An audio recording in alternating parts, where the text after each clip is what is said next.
Isso sim vai fazer com que o preço do petróleo continue disparando, do preço do barril de petróleo que a gente pode ver aqui no gráfico do Brent, continue disparando, ou seja, ele fez uma barra de início de alta aqui, e toda vez em que o petróleo se valoriza muito repentinamente por conta de uma guerra, e lembrando, né, o Irã é um dos maiores produtores de petróleo do mundo, tá?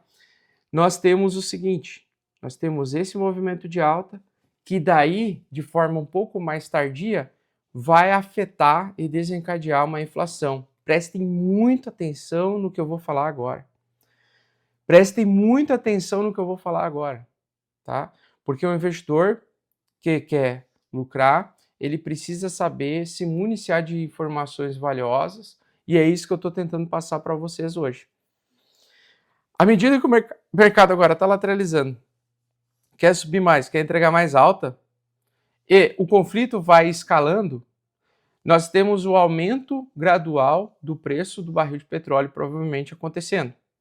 Se a guerra continuar, eu não tenho que sair vendendo desesperado, não é isso que eu estou falando. Mas toda alta, durante um mercado que iniciou um processo de enfraquecimento de tendência de alta, toda alta mais forte deve ter realização de lucro de curto prazo. Ou seja, vamos dizer que você comprou semana passada a 104 mil dólares, Bitcoin chegou a 112 e ele foi muito rápido nisso e a guerra está escalando. O que eu faço? Realizo o lucro, certo? Realizo o lucro. Porque à medida que agora a alta vai acontecendo, eu tenho que lembrar que o petróleo, o preço do barril do petróleo vai subir. Se o preço do petróleo do barril vai subir, a inflação global vai subir também. E se a inflação global subir, atingindo os Estados Unidos, atingindo o mundo todo, se o preço do combustível subir violentamente, como pode acontecer agora nessa escalada, nós vamos ter uma inflação descontrolada novamente, obrigando países como os Estados Unidos a fazer o corte da taxa de juros, fazendo uma injeção de capital mais à frente. Então, o que pode se suceder a partir de agora, junho, julho, agosto, tá? O mercado, na minha opinião, vai lateralizar, vai começar a voltar a ter mais volatilidade, ou seja, volume maior, ou seja, o mercado, quando ele subir, ele vai subir com um pouco mais de força e mais intenção de alta.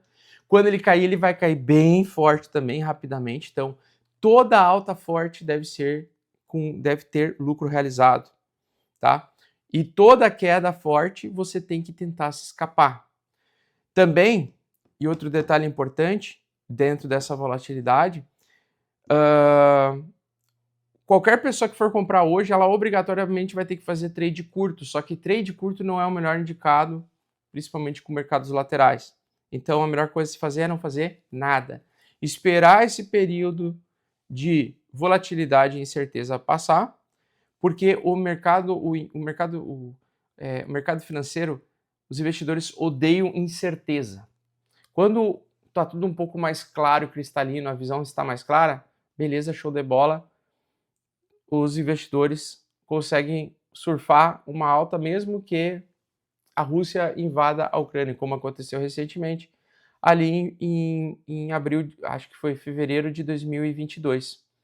Então, desde fevereiro de 2022, a gente já está em um mundo com escaladas de conflito.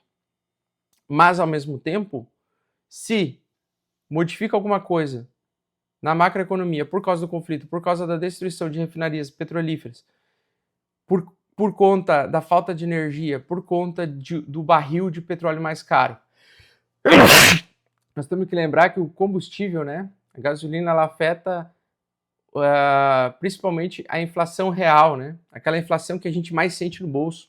Então, a gente tem tudo para ver o mercado, depois dessa lateralidade, tudo para ver uma grande correção. E quando eu acredito nessa correção? Cara, iniciando agosto eu acho muito interessante ninguém ter nenhum tipo de investimento de alto risco, tá? Nem criptos, nem mercado de ações, enfim.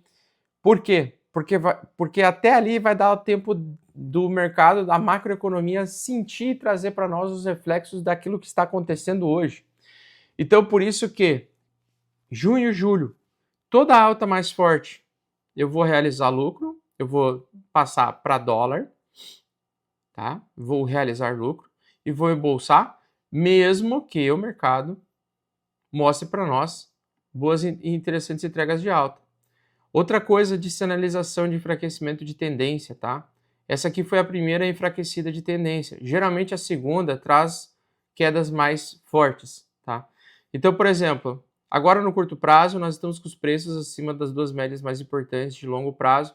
No meu entendimento, a gente tem sim espaço ainda para subir um pouco mais, talvez até entregar ainda de forma inédita algum tipo de patamar de preço. Nessa nova entregada de patamar de preço é onde eu vou estar realizando a maior parte do meu capital.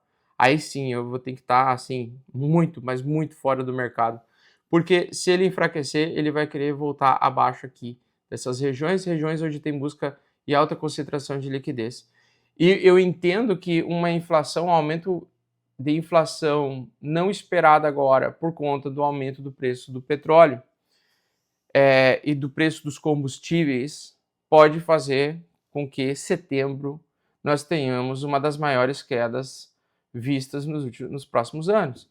Então, setembro provavelmente vai chegar vários dados macroeconômicos dos resultados do impacto desse conflito no Oriente Médio para os americanos e, com isso, vão ter que vir novas medidas de proteção contra a inflação. Porque agora, por exemplo, os últimos dados macroeconômicos que nós temos é de inflação cada vez mais controlada, com a economia bem forte. Mas à medida que agora, com esse efeito agora desse conflito, nós podemos ter algum tipo de queda abrupta um pouco mais para frente, quando começarem a vir os dados mostrando que a inflação está mais descontrolada novamente, e aí o Fed tem que intervir através de um plano de corte de juros mais intenso, inesperado, não sabemos, aí só o futuro vai dizer. Mas o que eu quero dizer é o seguinte, a tendência de alta semanal do Bitcoin está acontecendo. O enfraquecimento da tendência de alta do Bitcoin está acontecendo. Então, fiquem ligados no seguinte, quanto mais o mercado for subir agora, mais cuidado você vai ter que ter com o excesso de expectativa de alta, tá? Porque, embora ele possa vir a subir durante esse período lateral, depois, mais tarde, nós podemos sentir o impacto de tudo aquilo que está acontecendo agora neste momento, tá? É isso, senhores.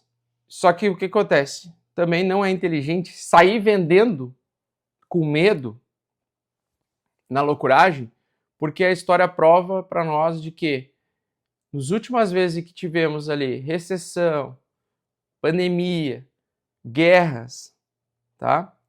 Desde a Primeira Guerra Mundial, o mercado ele tem uma primeira queda mais forte depois do início do conflito. Primeiro, ele tem geralmente uma queda alguns meses ou algumas semanas depois do início de um conflito mais forte, seguido de uma forte recuperação. Então, baseado nisso, mesmo que depois a gente venha a ver uma forte queda originada por conta das consequências do conflito, por consequências da escalada da guerra, a gente pode ver também a recuperação tão rápida quanto a queda. Então, se você, porventura, tiver ignorado tudo que eu falei, de não ter realizado nada de lucro, não ter vendido absolutamente nada, não ter saído aos poucos, e ter ficado enquanto o mercado iniciar um processo de queda forte, evite vender, por quê? Porque geralmente após um grande dump provocado por alguma informação nesse contexto, prova para nós que o mercado ele tende a se recuperar. Ele tende a se recuperar. Porque mesmo que ele tenha algum período um pouco mais, vamos dizer assim, de queda mais abrupta, ele ainda tem uma probabilidade muito grande de se recuperar, como a história mostrou para a gente várias vezes. Também eu queria comentar rapidinho sobre o Ministério Público que adicionou mais imposto para o mercado de criptomoedas, tiraram a isenção dos R$35 mil ao mês lá, ferrando com muitos brasileiros. E praticamente aquilo tudo que eu falava, né, cara, o mercado cripto ele está com muita dificuldade de crescer.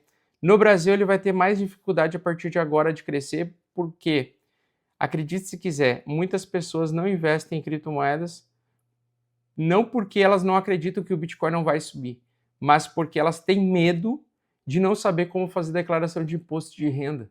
Então as pessoas não compram Bitcoin aqui no Brasil já por conta do medo de não saber o que fazer em relação à declaração de imposto de renda.